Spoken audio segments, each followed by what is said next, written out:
I ran into this last week. Here's what fixed it for me. If you're looking to switch your mobile number from Giffgaff to 3 UK, follow these steps to make the process smooth and easy.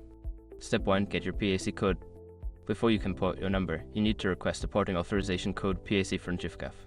You can do this by texting PAC to 65075 through your Giffgaff account online.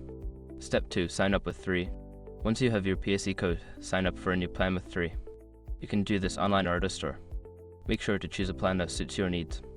Step 3. Provide your PAC code. During the sign-up process with 3, you'll be asked to enter your PAC code.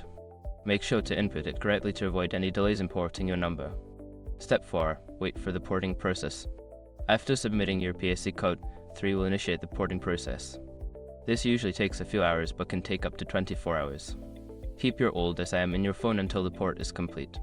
Step 5. Confirm the port is successful. Once your number has been successfully ported, you will receive a confirmation from 3. Test your new SIM by making a call or sending a text to ensure everything is working. Switching your number can seem daunting, but following these steps makes it straightforward. If you run into any issues, don't hesitate to reach out to customer support for help. Good luck with your new plan.